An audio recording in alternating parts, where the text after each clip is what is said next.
Hi there. In this video, I'm going to be painting a landscape. I'm starting off by painting in the sky quite roughly and quite a plain colour of cerulean blue mixed with white. And I've started to put in the foreground. And I started with a brush, but I quickly went to use my trusty silicone kitchen spatula. It's a really good shape, and it's quite soft and bendy, which I think is better than some of the art spatulas that you can buy, which are quite firm. You can get some really lovely marks, particularly with trees, which can get a bit fiddly if you think too much about them and try and make them look like a tree. I think these look really realistic in a very expressive way. So as you can see, I'm working quite quickly, and I'm just doing this because if I spend too long thinking about it, I know it's going to end up being too detailed and too fussy. I'm mixing my colours quite quickly. If you look at my video about mixing greens, you'll see how you can make all these lovely colours. Now I'm just filling in the blanks really here. There's some canvas that doesn't have any of the sky in there, and so I've just got some of the blue, and I've just quickly painted that in. And as the paint's wet, I can just mix colour on the canvas, which is quite good fun, and it makes the painting very loose and fresh. Now I'm painting in some of the midground, which is, I've decided, going to be a field. I had no particular idea about what I was going to paint. I just knew I wanted to paint a landscape.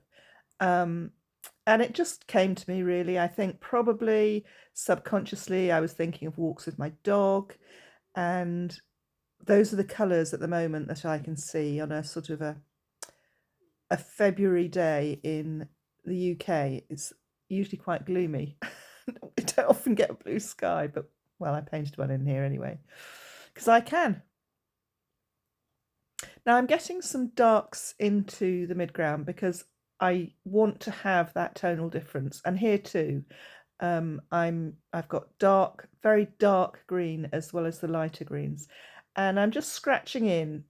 The paint's still wet, and if I scratch in, I will get the marks from the gesso underneath.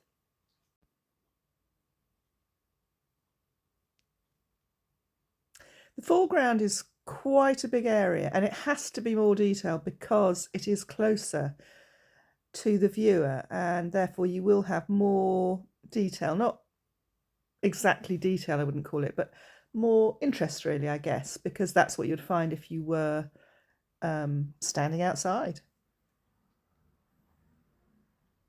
I'm adding in some yellow ochre as well to add variation in the colour.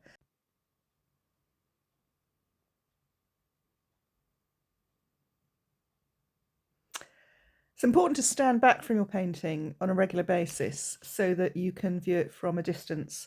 You get a much better impression of what it looks like. This is me painting in another very rough looking tree.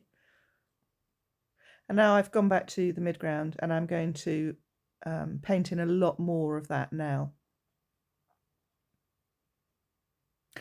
At this point, I'm not entirely sure how it's going to work out.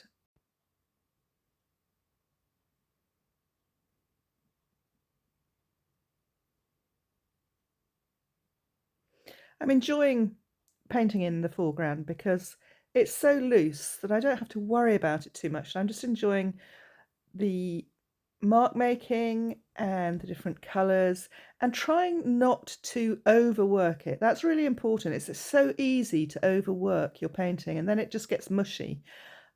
I think that using the spatula really helps in this process. It's, I think, a little harder doing it with a brush. Not always, but with this particular technique that I'm using here for the foreground, I think this spatula works exceptionally well.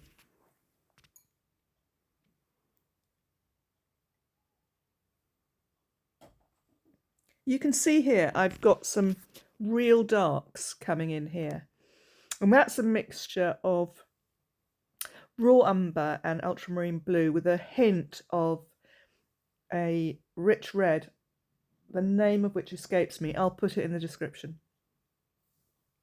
It makes a very dark, plummy colour. It's absolutely gorgeous.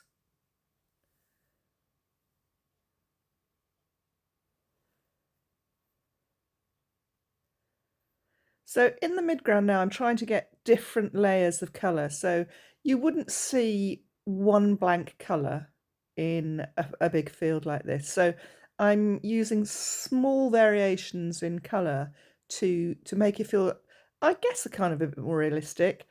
But again, very relaxed mark making, not thinking too hard about it, just seeing how I can really, at this point, I think, cover this canvas because there's quite a lot of it.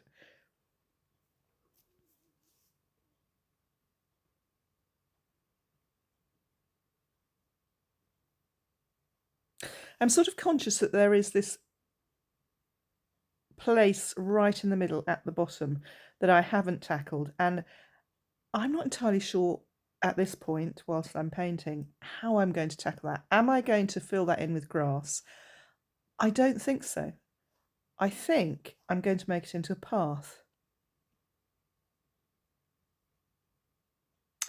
So all of a sudden I am now drawing in a fence post and just marking out some wire with the edge of the spatula.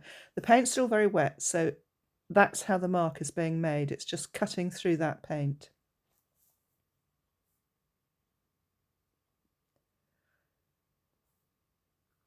What I haven't realised at this point in time, but I did when I finished the painting, was that I was painting a scene from the Sunday before. Many Sundays, not all of them, I take my dog for training, gun dog training. He's a Cocker Spaniel and he's called Beans and he is full of beans. And we walk through with all these other people and their Cocker Spaniels. It's complete chaos and it's great fun. We walk through this gate and into a field with trees in the background, and it's quite wild and the dogs love it. And although I don't actually see this at the moment, when I finish this painting, I realise that I am looking at that scene.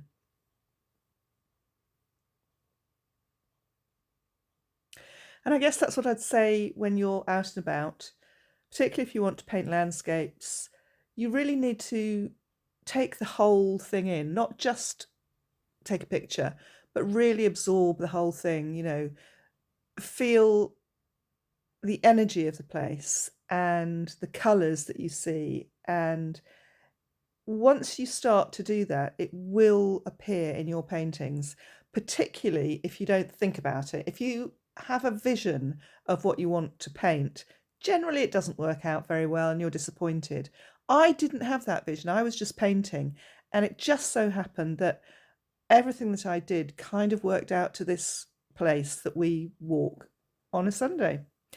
And it's been raining a lot, so I put in some water, like puddles.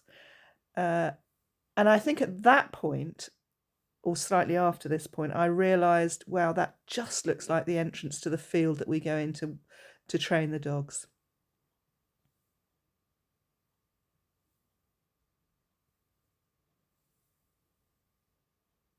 So for the water, I used a cerulean blue mixed with white. It's quite bright, and I am going to tone it down a bit. And now I'm just really adding a few flourishes. I've got the essence of the painting now. It's pretty much come together. And as I've said in the past, start like a builder, finish like a jeweler. And now all I'm doing is adding a little bit of detail, not fidgety detail, but just working on making the painting even more interesting, more layered.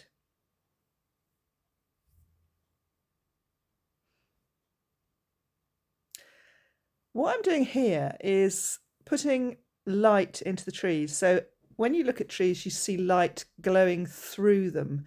And quite often when you paint trees, like I have here at any rate, you've got solid green. So something that Patrick Heron does, or did in some of his paintings, was he painted patches of white which were representing light shining through uh, leaves and foliage, and I think it works really well. It's quite a loose way of getting the feel of how foliage works and how light works. I'm sorting out the sky a little bit because I've got green in it. I was painting quickly, and it happens. Some colours just get mixed into the wrong place. So I'm just running through the rest of the sky and painting over the bits that aren't really working.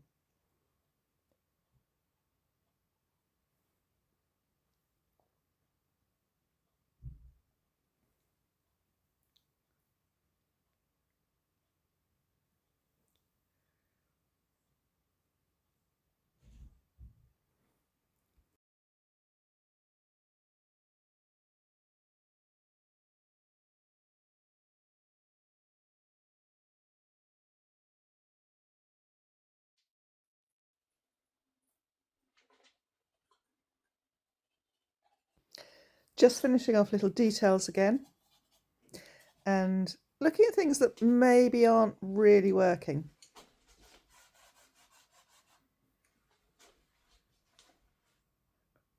When the paint's wet, you can wipe it off with some tissue. People are a bit kind of scared to do that, but I always say to them, if it's not working, just get rid of it.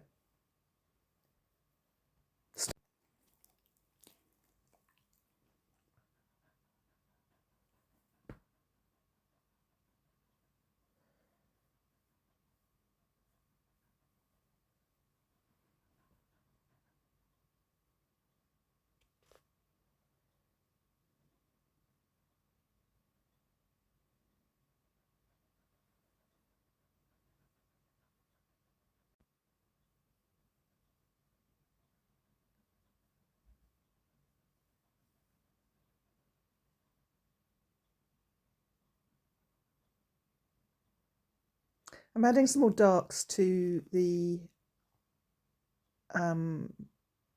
background and just getting a bit more into the trees there. Just more colour, a few more marks.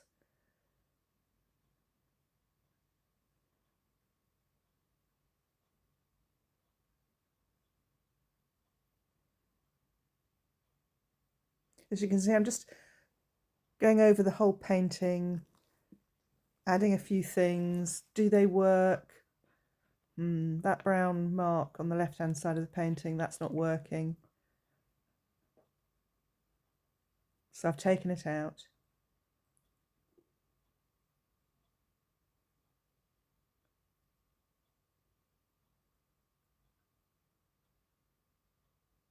I'm lightening up some of this foreground here so that the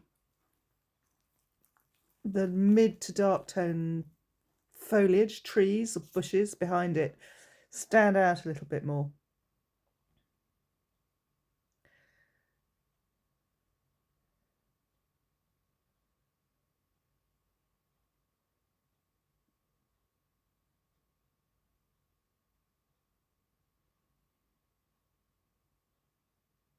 Just playing around with the colour of the water. I think that's too bright, too blue. Remember, the water reflects the colour of the sky, and if the light's in a certain direction, it will appear just bright white.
In these videos, I'm actually editing out most of the colour mixing because you just don't see me and you just see the back of my head sort of bobbing around, mixing colour. I would say that probably half, maybe just over a third of the time that I paint is actually colour mixing.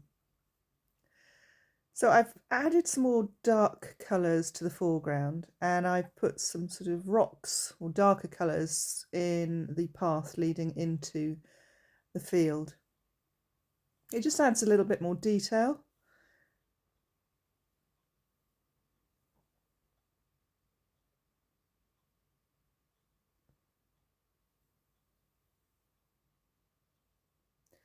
And I'm just opening up that pathway a little bit,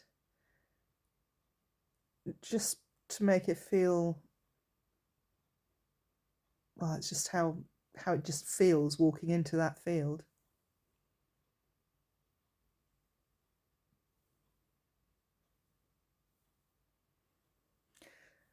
So I'm back on those sort of bushes there, trying to make those work and feel happy with them. So I've added some white in. I'm not sure if that's working. I'm putting some more dark colours in.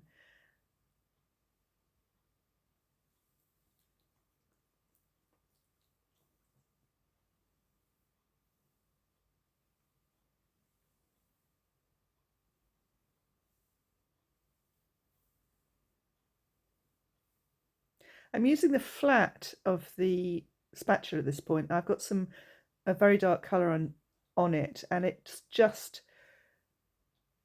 the paint's quite dry now, and it's just picking up some of the texture and leaving some dark on the paint. So it's sort of adding a further layer.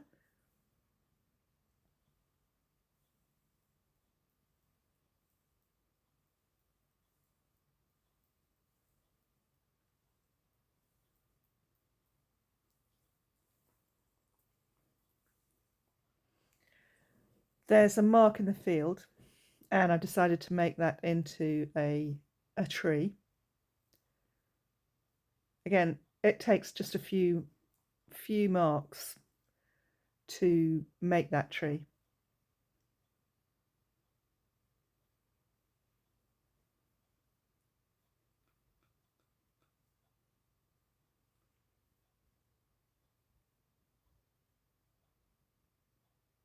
Now I have a rogue green mark coming out of this tree that I've just noticed. So I've painted over it with some of the paint that was left on my palette, but I couldn't get rid of it, and I didn't want to have to paint that in again. So I've actually applied titanium white direct from the tube onto that mark to get rid of it. And on top of that, I've mixed a grey with raw umber, ultramarine, and titanium white. And I've very roughly, with a dry brush, I'm scumbling that over the sky. So the sky is dry, and I'm just adding colour, well, greys and white really, just to make some clouds. So that grey came out far too dark. I've added a little bit of white. Again, it's a dry brush, the canvas is dry, and the only thing that's wet and quite thick is the paint. And this is a great way to paint clouds because you don't faff around too much with them.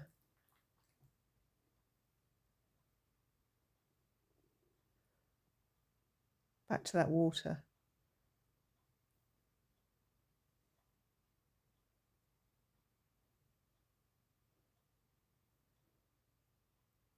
So I'm pretty nearly done. A few splatters. I always like a splatter. Again, it adds another dimension to your painting. So it could be like little flowers or just the energy of the place. And if you splatter it, it's that you have no control really. Just be careful that it doesn't go absolutely everywhere.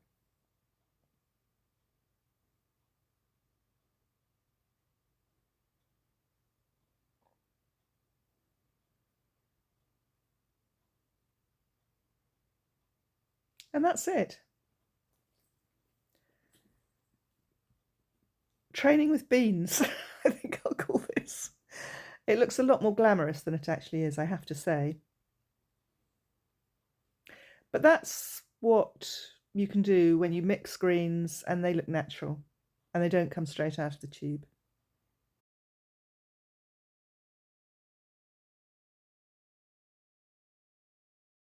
So now just a few last minute touches, and remember, don't take it too far because you can spoil it so easily at this stage.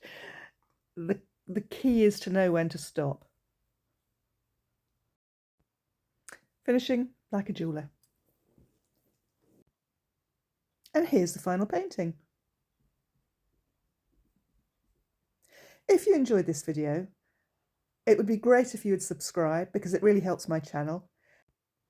I really appreciate you watching this. It's great fun sharing this information with you, and let's continue our painting journey together. Bye for now. Oh, by the way, there are a few details coming up of the painting so you can see how loose it really is. See you again.